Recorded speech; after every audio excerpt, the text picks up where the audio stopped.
Yeah, because I like what he was saying on the sidelines, too. So tell him keep talking that and I hope you see me soon. You feel me? And then we're going to have a good little, nice little bowl of gumbo together. That was back in week 9. On Monday, Peters took to Twitter saying, "It's gumbo week. Let us eat." CC, how nutritious is gumbo? Also, how does this Rams defense match up with the Saints offense this time around? Well, I think that they match up better this from just a philosophy standpoint. I like what I saw last week, even though the opposition is totally different in Dallas. You saw a concentration between Aaron Donald and Ndamukong Suh that they were not going to get run on. And I hadn't even thought about it. In Ndamukong Suh's career, Nick pointed out last week, I thought was a great point. This is the biggest game he's ever played in. Now, he didn't go to the big schools and everything. He went to Nebraska and everything, but he wasn't in the national spotlight until and everything. His last 3 weeks of his college career at Nebraska, he all of a sudden, he had a monster game on national television, I think, against Missouri, kind of got himself in the Heisman conversation, but they weren't going to play for a BCS national championship. He had played in 3 wild card weekend games, 2 with Detroit, 1 with Miami, and lost them all. So last week was the biggest game of his career, and now this week becomes. Right, so I think their overall attitude, now their linebackers, I do believe that's the weakest part of their defense. And it's question marks is Marcus Peters, because I believe Talib wasn't there in the first time they matched up. He'll be back. He's more solid. He's more predictable than Marcus Peters is. But Marcus Peters, when you're playing against the Saints, you can't have the type of attitude that he's had on Twitter and in his interviews, taking it personal. Because Sean Payton, they will run a double move on you. They will set you up. They will make your eyes think something else is coming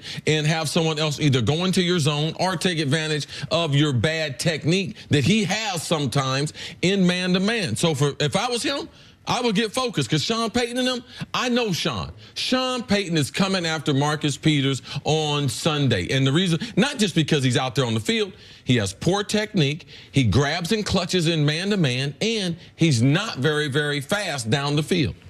Well, look, it's going to be hard for the Rams defense to play any worse than they did in the first half of that last game. Giving up 35 points in the first half is rough. Now, the Saints didn't score again until 6 minutes in the fourth quarter. Until that play we're just showing. Yeah, so they got some things together. This is also a game where neither quarterback was sacked in the game. I imagine that's going to change. So philosophically, they're going to bring some different things. And here's what I'll say about Marcus Peters. Watching him come out of college, he's one of the most talented guys that I'd seen since Darrelle Revis. He's got that type of ability, and ideally with this level of motivation to back up the words that he's now put out into the world, we're going to see whether or not he can do that. Adding Aqib Talib is huge.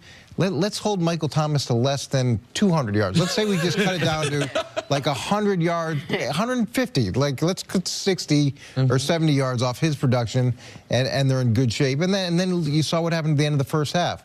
The Rams are going to try to drive. They end up throwing a pick, and that changes, you know, a few plays here and there. And this game is dramatic. I want to talk to you about Marcus Peters and corners like him, because you made a good part of your living coaching that position, obviously coaching the defense, but you had to focus on defensive backs at one point, I know. What do you do with a corner that has, you said, that level of ability, but has never...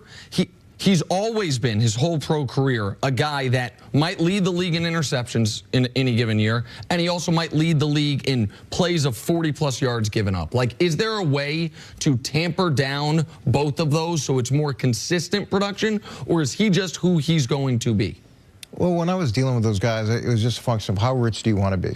You know, if you listen to what I'm telling you, you'll be very rich, and you'll be very successful. And it's a function of saying, here's what you do well, here's what you do poorly, here's how you can fix it, and showing them tangible things to address their game. Now, whether or not they want to accept that coaching and whether or not they want to work on that skill set is up to them. He's got all the ability in the world, and it's really a function of how good does he want to be, so when he's 65 or 70 and he's sitting on his porch, he doesn't look back at his career and say, I would have, could have, wish I did this. And Coach mentioned someone that I think is very relevant, and that's Darrelle Revis. And when you mention someone the same type of ability as Darrelle Revis, to me, what stands out is Revis, he didn't have a weakness. Revis was a guy who studied himself and studied the opposition, a lot like Deion Sanders. They never give him credit for how smart they were. Revis was silent, but very, very tough. Marcus Peters,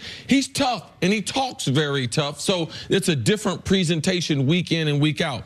Man, Darrelle Revis, one of the best corners to ever play this game, and the reason why was because he studied himself and he continued to get better at his weaknesses. He was a guy who didn't guess a lot. What he did was he knew your tendencies, and he would read your tendencies and your routes and build make big plays. And he could catch up, right? Like, he could get beat. And I would say he has more pure speed than Marcus Peters, but he didn't get himself in a bad position from a technique standpoint as much as Marcus Peters does either. He was a very complete player in terms of he played the run.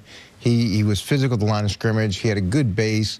He didn't have elite ball skills. I'd say if there's one deficiency, he didn't create a ton of turnovers like a Ty Law or a Asante Samuel. But all that being said, Marcus Peters has put out, we're going to eat some gumbo. So, okay, there's going to be plenty of gumbo available, and let's just see who's eating and who gets their tongue burned. Let's get back to the matchup of this game. If you assume that both of these offenses are going to put points up, you have a Saints defense that started the season slow, picked up steam, and is playing really well. You have a Rams defense that started really well, sort of lost a little steam and came back down to earth. And it seems like both of these defenses are now on par. How evenly matched are these two teams, Coach? Well, I think that they're very evenly matched. To me, it's a function of how well each defense deals with the adjustments the offenses force you to make, and whether or not they're going to bring some things that are creative, some things that especially with Drew Brees. To me, Drew Brees, you've got to bring, and I've talked about this with other quarterbacks, bring some things he hasn't seen, even if it's not the most sound thing in the world.